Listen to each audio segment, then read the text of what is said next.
Le Gabon a perdu un guerrier, Wango, le guerrier de l'ombre. Aujourd'hui, je ne vais pas vous parler d'un masque ni d'une grotte mystérieuse. Je vous raconte l'histoire d'un homme dont le nom résonne comme un coup de tonnerre dans les vallées du Gabon. Son nom, c'est Wango.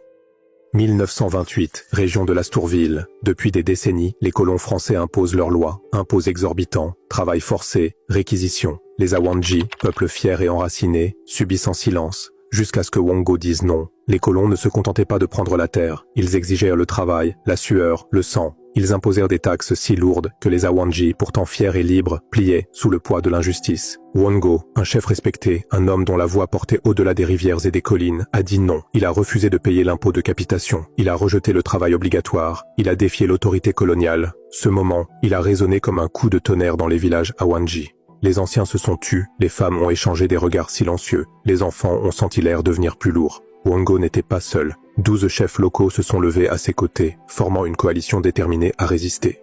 Ils se sont retrouvés dans les clairières secrètes de la forêt, là où les tambours parlent et où les ancêtres veillent. Ils ont prêté serment. Ils ont juré que leurs terres ne seraient jamais des cages, que leurs enfants ne naîtraient jamais enchaînés. C'était plus qu'une révolte, c'était un cri pour la liberté.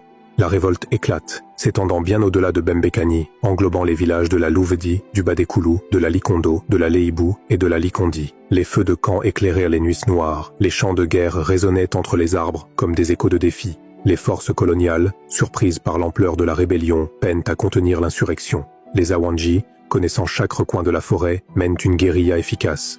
Les combats sont intenses, les pertes lourdes des deux côtés, mais la détermination de Wango et de ses alliés ne faiblit pas.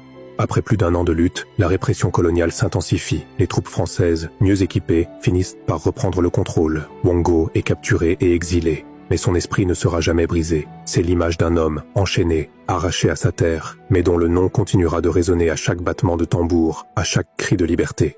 Aujourd'hui, à l'Astourville, une statue honore sa mémoire. Wango est devenu un symbole de résistance, un héros national. Son combat rappelle que la liberté se conquiert et que même face à l'oppression, un homme debout peut faire vaciller un empire. Et vous, que feriez-vous si l'on essayait de vous arracher votre liberté? Si l'on vous demandait de plier l'échine, de vous taire? Wango, lui, a fait son choix et aujourd'hui, son nom reste debout.